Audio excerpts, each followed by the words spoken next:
പലരുടെയും B P നോക്കുമ്പോൾ പല റീഡിംഗ് ആയിരിക്കും നിങ്ങൾക്ക് കിട്ടുക. ഒരാളുടെ ബി പി തന്നെ ഒരു ദിവസം നിങ്ങൾ നോക്കുമ്പോൾ, അതായത് പല പ്രാവശ്യം നോക്കുമ്പോൾ പല റീഡിംഗ് ആയിരിക്കും കിട്ടുക. ഈ ബി പി, നിങ്ങളുടെ ബി പി എത്രയാണ് എന്ന് ചോദിച്ചു കഴിഞ്ഞാൽ പലരും പല രീതിയിലായിരിക്കും ആൻസർ പറയുന്നത്.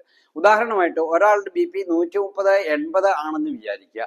ചിലരത് പറയുമ്പോൾ 80, 130 എന്നാണ് പറയുന്നത്. എഴുതുമ്പോഴും ആ തെറ്റ് പലരും ആവർത്തിക്കാറുണ്ട്. ശരിക്കും പറഞ്ഞു കഴിഞ്ഞാൽ ഏറ്റവും കുറഞ്ഞ തുക നമ്മൾ രണ്ടാമതായിട്ട് പറയേണ്ടത്, കുറഞ്ഞ അക്കം നമ്മൾ രണ്ടാമതായിട്ടാണ് പറയേണ്ടത്. അപ്പോൾ 130 ആദ്യം പറയണം, അതുപോലെ തന്നെ 80 നമ്മൾ രണ്ടാമത് പറയണം. എങ്കിലേ ശരിയായ രീതിയിൽ ആ ബി പി നമുക്ക് മറ്റുള്ളവർക്ക് അത് മനസ്സിലാക്കാൻ സാധിക്കുകയുള്ളൂ. ഈ നമ്മുടെ ധമനികളിൽ ഹൃദയം പമ്പ് ചെയ്യുമ്പോൾ ഏൽപ്പിക്കുന്ന മർദ്ദമാണ് ബ്ലഡ് പ്രഷർ എന്ന് പറയുന്നത്. അത് സിസ്റ്റോളിക് ബി പി ഉണ്ട്, ഡയസ്റ്റോളിക് ബി പി ഉണ്ട്.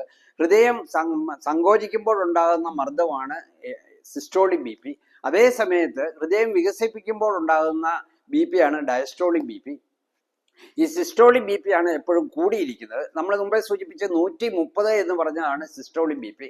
മറ്റേത് കുറഞ്ഞ ആണ് ഡയസ്റ്റോളിക് ബി പി. അപ്പോൾ നമ്മൾ ബി പി പറയുമ്പോൾ തീർച്ചയായിട്ടും ഇങ്ങനെ തന്നെ പറയണം. നിങ്ങൾക്ക് ബി പിയെ പറ്റി കൂടുതൽ മനസ്സിലാക്കണമെങ്കിൽ ഇതിനെപ്പറ്റി തന്നെയുള്ള ഒരു വീഡിയോ ഈ അടുത്ത ദിവസം ഞാൻ നമ്മുടെ യൂട്യൂബ് ചാനലിൽ അപ്ലോഡ് ചെയ്തിട്ടുണ്ട്, അത് കാണുക. അതുപോലെ തന്നെ ആരോഗ്യ സംബന്ധമായ മറ്റു വിവരങ്ങളും മനസ്സിലാക്കണമെങ്കിൽ ഈ ചാനൽ സബ്സ്ക്രൈബ് ചെയ്ത് അതിൽ പറയുന്ന വീഡിയോകൾ കാണുക.